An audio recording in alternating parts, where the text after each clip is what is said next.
Rohit Paudel led from the front and built a crucial partnership with Karan KC as Nepal chased which once looked like an almost impossible target in the fourth match of the home series under the ICC World Cricket League 2 against Scotland today. Now with this, Nepal have also won the triangular series which involved Namibia and Scotland. Good evening, I am Prarambha Dahal. Let's begin with the main stories. Skipper Rohit Paudel leads from the front as Nepal defeats Scotland by 2 wickets, win the home series under the ICC World Cricket League 2 with 4 wins out of 4 matches. CPN Unified Socialist makes preparations to propose party chair Madhav Kumar Nepal for president if major parties reach a consensus. Major role of the party in power sharing, says Nepal. President Bidya Devi Bhandari calls for collaboration among all 3 tiers of the government to ensure quality health services, urges to prioritize research and production of quality human resource.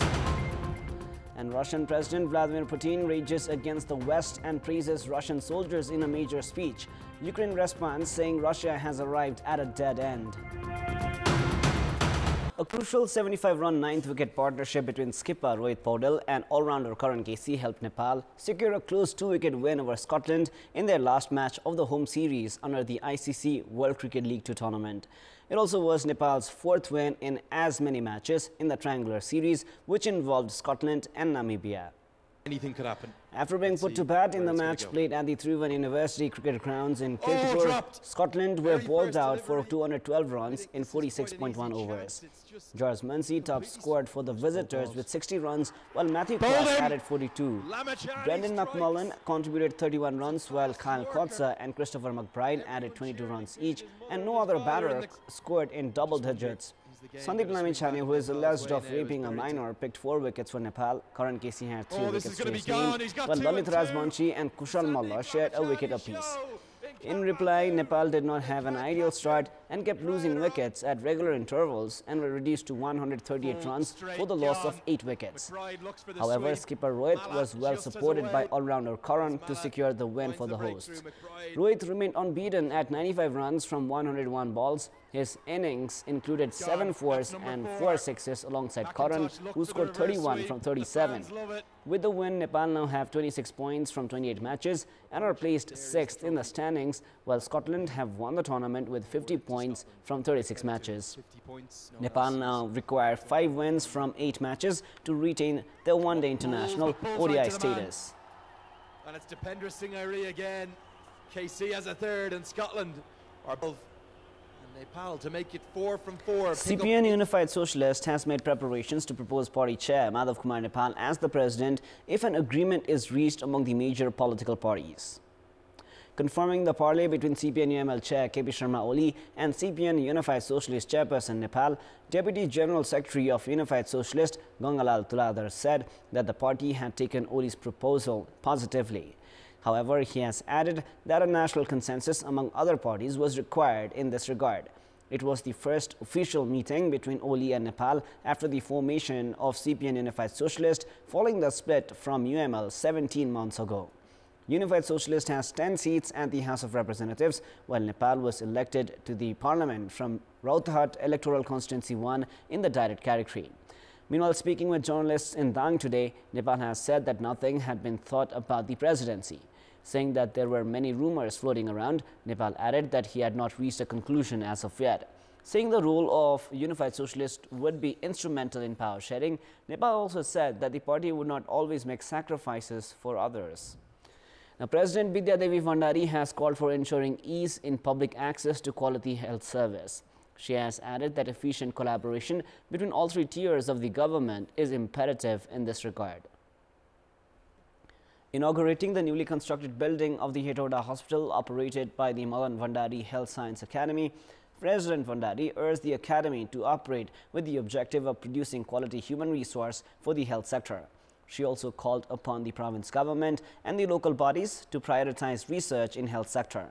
President Vandari said that the human resources of hospitals and the health sector had to play an effective role in increasing public awareness regarding infections during different weather conditions. Nepal Bar Association has urged the Prime Minister to conclude the appointment process of the Chief Justice at the earliest.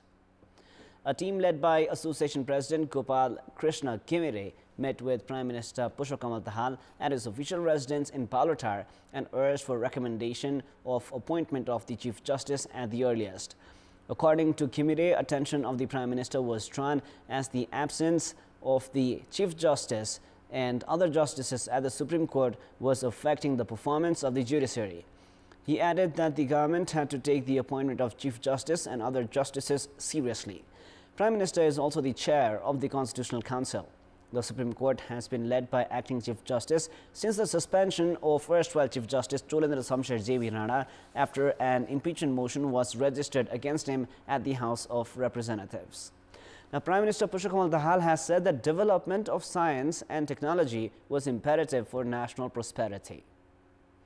In today's meeting with Mahabir Pun, the head of the Innovation Center, Prime Minister Pushpa Dahal said that the optimum use of technology was imperative. Saying that the current era was of science and technology, Prime Minister Dahal said that those investing in it prospered and the laws of the nation would be amended to serve the same purpose. In the meeting, Pun said that maximum benefits could be produced with the use of technology in agriculture, education, energy and health, among other sectors. Now, at a time when the presidential election is drawing closer, the main political parties are focused on who to choose as their presidential candidate. After Prime Minister and CPN Maoist Center Chairperson Pushpa Dahal saying that the presidential candidate should be decided on consensus and Dahal adopting a strategy to help Nepali Congress, other parties are busy making their own strategies. Ruling coalition partner CPN-UML that says it was guaranteed the presidential post according to agreement reached before the formation of the current government is now adopting a strategy to make CPN Unified Socialist Chairperson Madhav Kumar Nepal its presidential candidate. CPN-UML Chair KP Sharma Oli proposed to make Nepal the presidential candidate after holding a meeting with him yesterday that lasted almost 4 hours. The meeting between Oli and Nepal has been taken with significant importance as the relation between the two leaders had soured after the split of the party. CPN-UML Chair Oli has also proposed the name of another CPN Unified Socialist leader and former Prime Minister Jananath Khanal for the presidential candidate. Now, according to sources, Oli has also proposed Nepal Samajwadi Party chairperson and former Prime Minister Baburam Bhattarai as the candidate for president after CPN-UML's chances of getting the presidential candidate has become low. Meanwhile, in the largest party of the House of Representatives, Nepali Congress, which has been claiming the designation of the president, pressure is piling on the party president, Sherbhadra Dewa, to put himself forward as the candidate. Now, considering the weight of votes for the presidential election, CPN Maoist Center appears decisive. Now, discussions have begun to merge Bhimdatta and Dodara Chandani municipality of Kanchanpur to form a sub-metropolitan city. The representatives of the concerned entities have begun holding discussions with local level public representatives to merge the two municipalities and form a sub-metropolis. As per the latest data, all the criteria for a sub-metropolis can be fulfilled by integrating the two municipalities. Therefore, the dialogues have begun for the same. The required population and infrastructure as per the criteria is set, while the public representatives have also geared up to uplift the standard of Bhimdatta municipality. And while the presidential election slated for March 9 has drawn interest from all quarters, the election for vice president scheduled for March 17 has remained a silent topic. As no single party can secure victory, the ruling coalition is compelled to seek a package consensus even for the vice president. Nepali Congress and CPN-UML have been claiming the designation of the president. Considering the vote weights of the party, the one with the support of CPN Maoist Center is certain to win the presidential poll. While UML has been claiming the position of the president based on the December 10 Balkot consensus, any agreement on for the election of the vice president has remained elusive.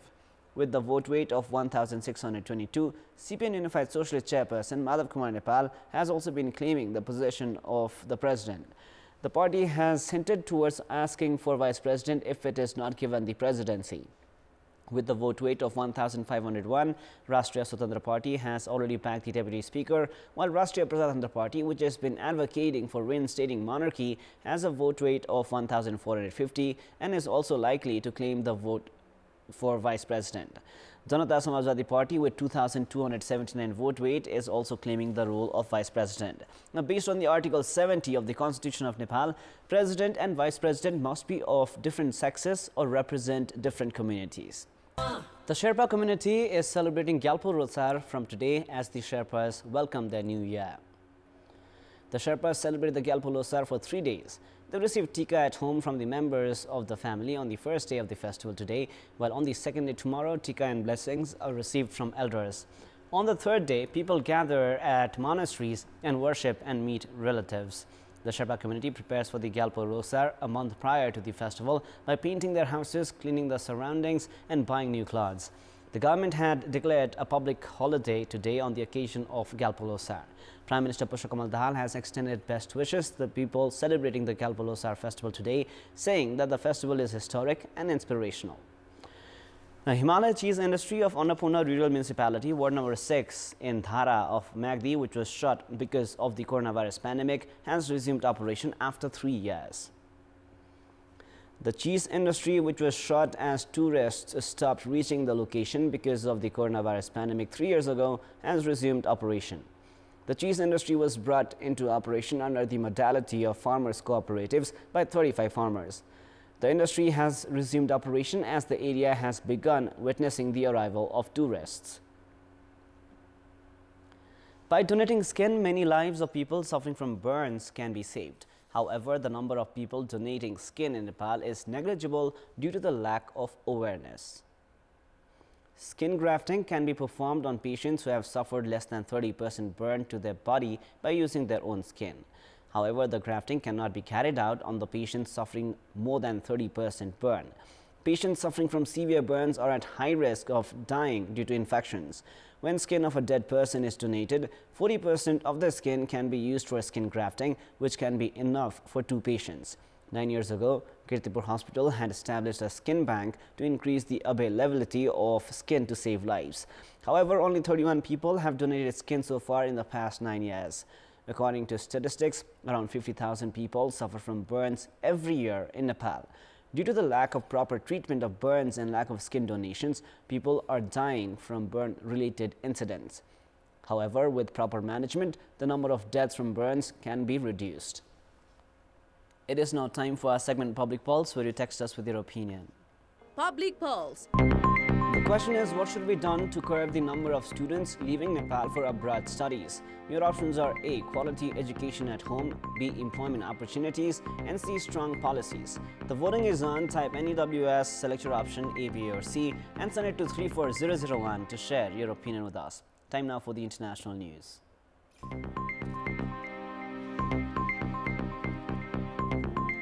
Russian President Vladimir Putin has spoken at length about Russia's war against Ukraine in a State of the Nation address. He blamed the West for provoking the war and escalating it, saying the United States of America and its allies sought limitless power. In the only major announcement, he said he was suspending Russia's participation in a major arms control agreement with the U.S. New START is the last remaining nuclear arms deal between Moscow and Washington, and it was extended for 5 years in 2021. The speech came ahead of the first anniversary of Russia's full-scale invasion of Ukraine on Friday. Russia has sustained huge losses in the war, but is expected to launch a new offensive in the spring. Later today, U.S. President Joe Biden will give a speech in Poland, painting the war as a struggle between democracy and autocracy after Moscow's high-stakes visit to Kiev. A convoy of trucks carrying humanitarian aid crossed the Bab al-Hawa border crossing on Monday to support quick-stricken residents living in the rebel-held northwestern Syria. The aid came 2 days after the head of the World Food Programme, David Beasley, on Saturday pressured authorities in northwestern Syria to stop blocking access to the area as it seeks to help hundreds of thousands of people ravaged by earthquakes. Trucks were parked at the border crossing carrying boxes of humanitarian aid to be distributed to areas in northwestern Syria. More than 45,000 people have been killed in earthquakes that struck Turkey and Syria, and the toll is expected to soar, with some 264,000 apartments in Turkey destroyed and many still missing in the country's worst modern disaster. Zimbabweans are now suffering from the depreciation of domestic currency and the high inflation rate against the backdrop of global inflation. Global food and energy prices have continued to soar, and so have prices in Zimbabwe. In addition, the U.S. Federal Reserve's continuous aggressive interest rate hikes have led to a sharp depreciation of the Zimbabwean currency against the U.S. dollar. This has directly pushed up the prices of imported goods and further intensified inflationary pressure in the country. At a large chain supermarket in the capital city of Harare, a bag of 10-kilogram corn flour is sold at 8,290 new Zimbabwean dollars, about 9.52 US dollars, nearly 9 times that of the 922 new Zimbabwean dollars asked at the same time last year. The official exchange rate of the Zimbabwean currency against the US dollar was 124 to 1 at the end of last February, while it became 871 to 1 on Monday, according to the website of the Reserve Bank of Zimbabwe, the central bank of the African country. Due to the continuous depreciation of domestic currency, many Zimbabweans have turned to the black market for foreign currency exchange, where the exchange rate between the Zimbabwean dollar and the US dollar is as high as 1,200 to 1. In response, the central bank has successively issued various gold coins to the market for residents to purchase since last July. These coins can be used as a means of value maintenance while helping remove excess liquidity from the market. Trophy of the KPOL Cup football tournament, which begins this week, has been unveiled. At a program held at the Anfa complex in Sadabato, organizers have unveiled the trophy of the tournament, which will be held between February 23 and March 1. A total of 8 teams, including 7 A-Division League sides and a team of the organizers, are to compete at the tournament. The participating A-Division League sides, including Machindra Football Club, Trivan Army, Nepal Police, Neuro Team NRT, Church Boys United, Sadabato Youth and Jalakhel Youth Club alongside KPOL Football Club. The inaugural match of the tournament will see Nepal Police play Sadabato Youth. Winners of the tournament will receive 1 million rupees, while the runners-up will walk away with 500,000 rupees. Matches of the tournament will be played at the Anfa complex in Sadabato, Chasal Ground and the Dashrath Stadium. A Spanish judge rejected Brazilian football player Dani Alves' request to be released on bail and ordered him to remain in jail on remand as the investigation over an alleged sexual assault in Barcelona nightclub continues, the regional court has said. The 39-year-old, who has denied any wrongdoing, was jailed on remand on January 20 after local police detained him and questioned him. The alleged victim has filed a complaint earlier this month, and the case remains open over a crime of sexual assault. Alves played for Barcelona from 2008 to 2016 and briefly returned to the La Liga team for the 2021-22 season. He has played for the Brazil national team since 2006, making 126 appearances and scoring 8 goals. His Mexican club, Pumas UNAM, has terminated his contract after the case emerged. That is all for the moment. Our next English bulletin is at 10:30 p.m. Thank you for staying with us. Goodbye for now.